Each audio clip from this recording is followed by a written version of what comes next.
హైదరాబాద్ లో కన్సల్టేషన్ మరియు 3500 రూపాయల colour Doppler test Avis hospitals లో ఉచితంగా పొందండి.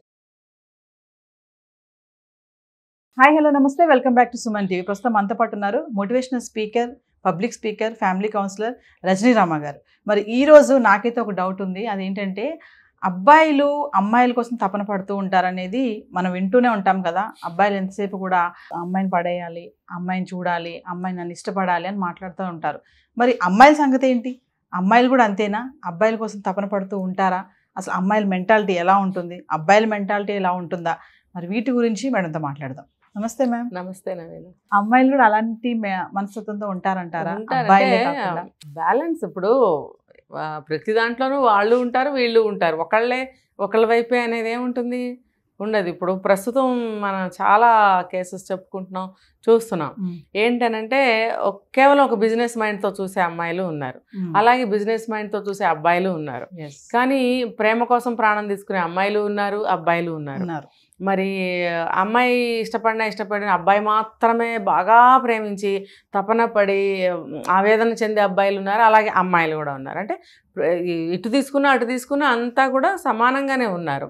ఉన్నప్పుడు మనం ఏది ఎలా అని చెప్పుకుంటాము? ఇప్పుడు అబ్బాయిలు తాపత్రయపడతారు. అంటే ఇందులో మళ్ళీ ఏంటంటే ఆ తాపత్రయపడే విధానంలో వీళ్ళు అబ్బాయిలు కొంచెం మైండ్ కొంచెం లూజ్గా ఉంటారు. ఎలా అంటే ఏదైనా చేయడానికి సిద్ధపడిపోవడము, తర్వాత కోపం వస్తే కోపం చూపించడము, ప్రేమ వస్తే ప్రేమ చూపించేయడము. ఇప్పుడు మన ఒక కేసు ఒకటి నడుస్తుంది. ఎవరంటే ఈ మహాలక్ష్మి ఒరిస్సా కేసు. అమ్మాయిని ముక్కలుగా సూట్ కేసులో 52 ముక్కలుగా ఫ్రిడ్జ్లో పెట్టాడని. ఎందుకు అంత తాపత్రయపడ్డాడు, అంత తపన పడ్డాడు, అంత లవ్ చేశాడు. కానీ ఆ అమ్మాయి ఇంకొక అబ్బాయితో అఫైర్ పెట్టుకునేటప్పటికి తట్టుకోలేకపోయాడు. అంటే ఏంటి? కక్ష, కోపం. అంటే ఎంత తాపత్రయపడతాడో, ఎంత ప్రేమిస్తాడో అంత రివెంజ్, కక్ష కూడా ఉంటుంది అన్నమాట. అంటే భరించలేని మనస్తత్వం. ఈ భరించలేని మనస్తత్వం అబ్బాయిల్లో ఎక్కువగా ఉంటుంది. నువ్వు ఎంత ప్రేమించినా కూడా కొంచెం తేడా వస్తే నువ్వు భరించలేవు. ప్రేమించిన వ్యక్తే కదా మేడం. అంటే ప్రేమించాడు కాబట్టే ప్రేమ ఉన్నప్పుడు ఏమవుతుందంటే అసూయ ఉంటుంది. ఎక్కడ ప్రేమ అయితే ఉంటుందో అక్కడ త్యాగం ఉంటుంది, ఎక్కడ ప్రేమ అయితే ఉంటుందో అక్కడ అసూయ కూడా ఉంటుంది.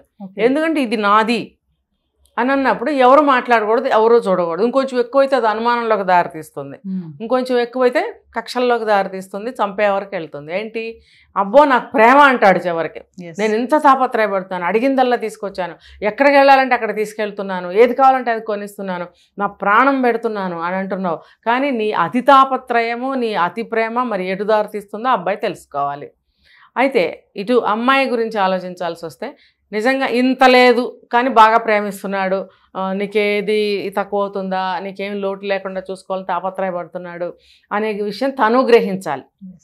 గ్రహించకుండా నార్మల్గా తీసుకుని ఇంకో రకంగా బిహేవ్ చేసింది అంటే కూడా తేడా వస్తుంది. ఇప్పుడు అమ్మాయిలు కూడా అంతే తాపత్రయపడతారు. దీనికి ఎగ్జాంపుల్ మన ఇప్పుడు హర్షసాయి. ఈ హర్షసాయి కేసు తీసుకుంటే అందులో నేను ఒక ఆడియో క్లిప్పింగ్ విన్నాను. నేను ఆ అమ్మాయి ఎంతో తాపత్రయంతో అడుగుతుంది, ఎంతో పదే పదే అడుగుతుంది. నేను ఇలా పదే అడుగుతున్నానని చెప్పి కూడా క్వశ్చన్ చేసింది. అందులో అంతా అంటే నేను ఇంత గేరుకుంటున్నాను, నువ్వు అసలు అనవేంటి అని ముందు మెల్లగా అడిగింది. దానికి కూడా నవ్వుతున్నాడు. అంటే నువ్వు ఏం మాట మాట్లాడినా పట్టుబడతానేమో అన్నట్టుగా నువ్వు స్టబన్గా ఉండి ఆహాహా అని నవ్వుతున్నావు నువ్వు. అది ఇంకా ఇరిటేటింగ్గా ఉంటుంది అమ్మాయికి, ఇంకా రెచ్చగొట్టినట్టు అవుతుంది. ఎందుకంటే ఆడపిల్లలు తొందరగా కొంచెం ఉడుకుమొత్తనం స్వభావంగా ఉంటారు ఆడపిల్లలు. ఏంటి నేను ఎన్నిసార్లు అడుగుతున్నాను, నేను ఇంత ప్రేమ చూపిస్తున్నాను, నేను ఇంత ఆత్రపడుతున్నాను, నేను ఇంత తొందరపడుతున్నాను, లేకపోతే ఏదో ఇన్ని ఉన్నప్పుడు ప్రశాంతంగా నవ్వుతావేంటి అనేటువంటి ఒక కోపము, ఇరిటేషన్ ఎక్కువైపోతుంది. ఆ ఎక్కువైపోయి అమ్మాయి ఏం చేసింది, ఇంకా అరవటం మొదలుపెట్టింది. ఎంత అరుస్తున్నా నవ్వుతూనే ఉన్నాడు అబ్బాయి. అంటే ఏంటంటే తన యొక్క తాపత్రయాన్ని కానీ ప్రేమను కానీ తన యొక్క ఇష్టాన్ని కానీ తెలియజేస్తున్నప్పుడు నువ్వు అలా ఎందుకుంటున్నావు అనే కోపం ఆ అమ్మాయికి కూడా వచ్చింది అక్కడ. అంటే ఆడపిల్లల్లో కూడా తను పడుతున్న తాపత్రయము యువతల వ్యక్తి అర్థం చేసుకోవాలని చెప్పి ఎంతో ఆశిస్తుంది. ఆశించకుండా వీళ్ళు ఇలా ప్రవర్తించినప్పుడు కూడా అమ్మాయిల్లో కక్షలు అనేవి వస్తాయి. కానీ అబ్బాయిల్ని హత్య చేసేంత రేంజ్కి పాపం వాళ్ళు వెళ్ళరు. అప్పటి వరకు మనం కొంతమంది అమ్మాయిల గురించి చెప్పుకున్నాం, వీళ్ళు డ్రింకింగ్ అలవాటు ఉంది, సిగరెట్ల అలవాట్లు ఉన్నాయి, 4-3 అబ్బాయిలతో అక్రమ సంబంధాలు పెట్టుకుంటారు, తర్వాత ఏదన్నా వస్తే కోపంగా అరుస్తారు, మీద పడి రక్కేస్తారు, ఇవన్నీ చెప్పుకుంటున్నాం. కానీ హత్యలు చేసే వరకు అమ్మాయిలు వెళ్ళలేరు, కానీ అబ్బాయిలు వెళ్తారు.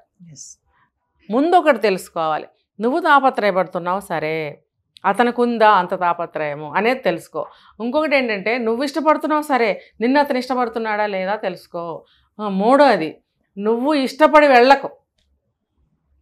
నువ్వు ఇష్టపడి ఒక వ్యక్తిని రమ్మని పిలవకు, నువ్వు ఇష్టపడి ఒక వ్యక్తిని పెళ్లి చేసుకుందామని అడగకు. అతను ఇష్టపడి నీ దగ్గరకు వస్తే నువ్వు యాక్సెప్ట్ చేయి, ఎందుకంటే నీ మనసులో ఉంది, ఇష్టత ఉందనుకో. లేదు, అప్పటి వరకు లేదు, నిన్ను ఇష్టపడి అతను వచ్చి అడుగుతున్నాడు, అతను తాపత్రయం చూపిస్తున్నాడు, లేకపోతే ఆల్రెడీ నువ్వు ఇష్టపడుతున్నావు అనుకోకుండా అతను అడుగుతున్నాడు, ప్రపోజ్ చేస్తున్నాడు అన్నప్పుడు నువ్వు 100% కళ్ళు మూసుకుని నువ్వు అతన్ని నువ్వు యాక్సెప్ట్ చేయొచ్చు. అంతేగాని నాకుంది నీకెందుకు లేదని క్వశ్చన్ చేస్తే మాత్రం సమాధానం ఈ భూమి మీద 1000% ఎవరికి దొరకదు, న్యాయం అంతకన్నా జరగదు. అబ్బాయి అయినా అంతే, తను తాపత్రయపడుతున్నాడు, ఆ అమ్మాయికి ఇష్టం ఉందో లేదో తెలుసుకో. అంటే మనమంటే ఇష్టపడి వచ్చే వాళ్ళు ఉంటే మనకి, మన ప్రేమకి కానీ మనకి కానీ మన జీవితానికి కానీ ఒక అర్థం పర్థం, ఒక న్యాయం, ఒక తృప్తి, ఒక సంతోషం అనేవి మిగులుతాయి. అంతేగాని నేను పరిగెడుతున్నాను నువ్వెందుకు రావు, నువ్వు ఇంకా పరిగెడతావు ఎందుకు, అలా వద్దు. అది ఎప్పటికీ వర్కౌట్ కాదు.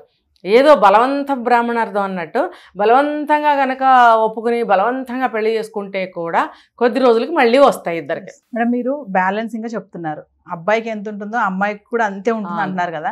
కానీ ఇక్కడ అబ్బాయిలు ఒప్పుకోరు మేడం, మేమే ఎక్కువ ప్రేమిస్తాము, మాది నిజమైన ప్రేమ మాది అని అంటారు ఖచ్చితంగా. అమ్మాయిలు చీట్ చేస్తారు, మమ్మల్ని మధ్యలో వదిలేస్తారు, మేము గడ్డాలు పెంచుకొని మేము మందు దాగి తర్వాత ప్రేమలో విఫలం అయిపోతాం, మా ప్రేమ అంత స్ట్రాంగ్గా ఉంటుందని అంటారు. మీరు బ్యాలెన్సింగ్గా చెప్తున్నారు, అబ్బాయిలు ఒప్పుకోరు. మరి 2 విషయాల్లో నేను ఒప్పుకుంటా. ఎందుకంటే మీరే స్వచ్ఛంగా ఉన్నారు, మీది అమ్మాయిలే చీట్ చేస్తారు అని అన్నప్పుడు ఓకే, అమ్మాయిలు చీట్ చేస్తారు, అక్కడ వాళ్ళు కూడా ఒక రీజన్ చెప్తారు. ఏంటంటే ఇప్పుడు 2 వ్యక్తులు పెళ్లి చేసుకున్నా కానీ లవ్లో ఉన్నా కానీ ఇప్పుడు ఒకరికొకరికి ఫేవర్గా ఉండాలని కోరుకుంటారు కదా. ఇప్పుడు లేదు, ఉన్నావు, పెళ్ళి అయ్యే వరకు బాగానే ఉన్నావు, డెస్టినేషన్ ఏంటండి పెళ్ళే కదా అంటారు. జీవితకాలం ఇలాగే మన ఇద్దరం మందు కొడుతూ సిగరెట్లు కాలుస్తూ కలిసి ఉందామంటే ఎవరికి కుదరని విషయం అది కదా.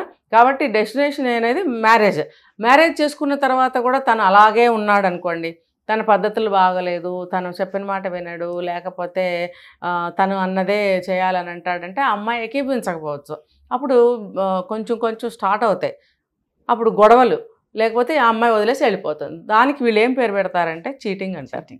నేను ఇంత ప్రేమించాను కదా, పెళ్లి చేసుకున్నాను కదా, నేనంటే కూడా ఇష్టపడి పెళ్లి చేసుకుంది కదా, ఇప్పుడు ఎందుకు వదిలి వెళ్ళిపోయింది అంటే మనలో ఏమన్నా తప్పు ఉందేమోనని మనం కూడా చూడాలి.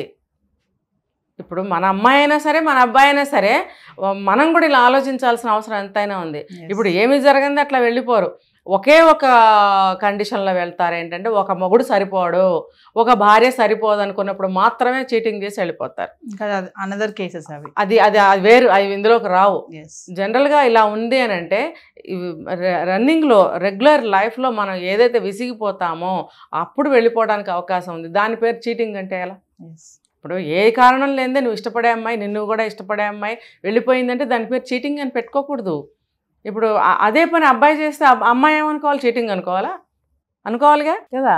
అంటే ఎవరు తాపత్రయపడి ఎవరు ఇష్టపడి ఎలా పెళ్లి చేసుకున్నా కూడా పెళ్ళి అంటూ చేసుకున్నాక మైనస్లు ప్లస్లు ఇద్దరు కూడా యాక్సెప్ట్ చేసుకోవాలి ఒకళ్ళు. ఎందుకంటే అంత ఇష్టపడ్డారు కదా, నువ్వు అంత తాపత్రయపడుతున్నప్పుడు ఆ అమ్మాయిలో ఉన్న మైనస్లను కూడా నువ్వు ఎందుకు యాక్సెప్ట్ చేయవో? నువ్వు చేయాలి కదా.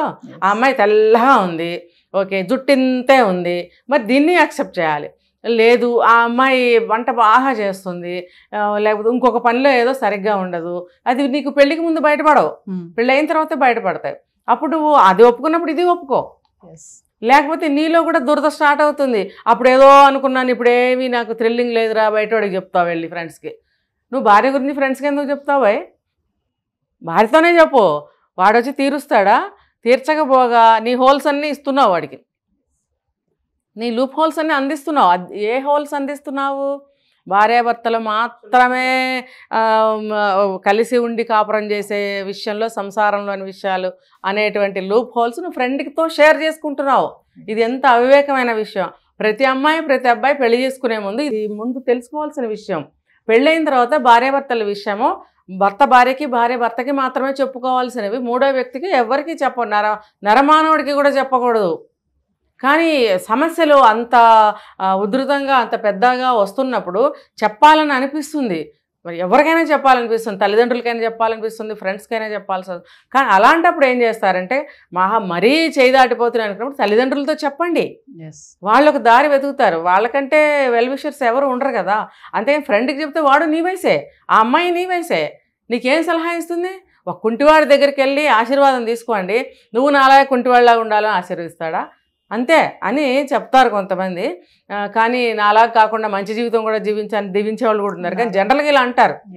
ఇప్పుడు నేను ఏదైతే లేకుండా బాధపడుతున్నానో వీళ్ళెందుకు ఇలా ఉండాలనే మనసు మంటలో వాడికి మంచి ఆశీర్వాదం ఇవ్వడు అని చెప్పి అని అంటారు. అలాంటప్పుడు నువ్వు తీసుకెళ్ళి నీ వయసు వాడికి చెప్తే వాడు నీకే సలహా ఇస్తాడు? ఎంత అనుభవం ఉంది అబ్బాయికి, ఎంత ఉంటుంది.